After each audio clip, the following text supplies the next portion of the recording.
Hello, my name is David Frederick, and the case today concerned whether or not a decision that the Supreme Court had rendered 40 years ago should be reaffirmed. That decision allows states to make the judgment that fair share fees can be charged to non-members of unions for the services that the unions provide as the exclusive representative for workers. Our position is that those fees are fair because the union provides a wide range of services from which all the members benefit, and that is constitutional. I'd be happy to take any questions that you have. The thing that the justices who gave you the hardest time did not seem to, the point you seemed to be trying to make is that they didn't understand, and Justice Scalia said to you, I don't understand this, is why agency fees help labor peace, help constructive negotiations, help get through difficult times. And you referred to some of the amicus briefs, like the one from New York. But could you explain it? Because they really didn't seem to understand it, and it's a hard thing too. It's a point that I think is essential to your argument if you have any chance. I think that the key distinction is between campaign mode and governing mode. With agency fees, the workers are allowed to be in governing mode and working with management to solve the problems in the workplace. When they don't have that kind of financial security, they're in campaign mode. Anybody who's watched the presidential election in the last year is probably already sick of it. And the idea here is that by providing this kind of financial stability, workers and management are able to govern and create the conditions for the most efficient delivery of public services. But campaign mode for what? Campaign mode for new members. For Campaign. That's right. Campaign mode for new members. And what historically that has shown is that the unions have needed to attract support by pointing out flaws in management as a way of attracting people to think that that's the only reason to be a member of the union. And that has created, as history has shown, much more contentious relationships than when unions and management can work together to solve problems. David, if you lose, what happens to public sector unions? Well, I think it depends a lot on what happens in the way that the court's decision is decided, and it would be premature to speculate on how the court might render a decision. Well, but if you can't require people to pay the agency fee, then what?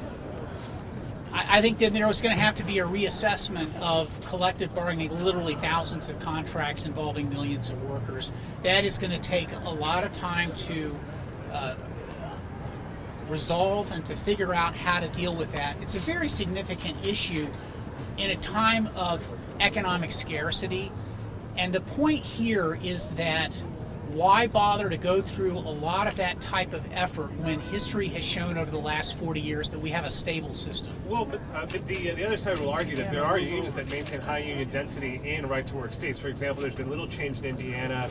Casino workers in Nevada are still very strong with the 90% membership rate. I mean, wouldn't stand to reason if the union's doing its job, people are going to pay money. The question isn't so much what happens to the unions. The question is really, is it reasonable for the government to make a different choice? And what the Abood decision allowed was for states and localities to make choices that are depending upon the particular circumstances of their workforces.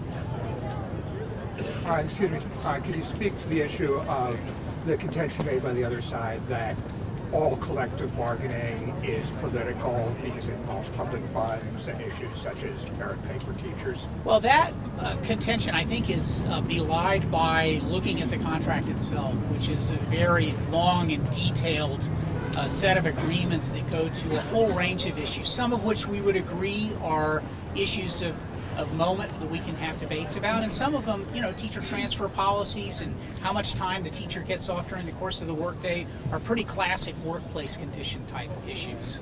Well, what about the basic question? Is the agency fee compelled speech? Well, it certainly isn't compelled speech because a person can pay the fee and then go out and say, I disagree with the position that's being taken by the exclusive representative. It is simply a user fee, a shared fee that people pay in order to get services. And in our society, typically people think if you get a service and a benefit, you should pay for it. You shouldn't get things that other people provide for free without paying for it. Last question for David. I'm a parent from Connecticut. So it's important to know that teachers aren't being forced to do things that aren't good, that might not be good for children. So so does the Constitution stop at the schoolhouse door? Of course not.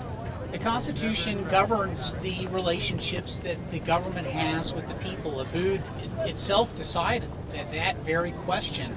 Where it drew the line, though, was when the government is deciding what the terms and conditions of the workplace are, and it chooses to have a collective bargaining representative on the other side. The union is entrusted with the task of ascertaining the members' views and coming up with a position that the government and the workers can live with.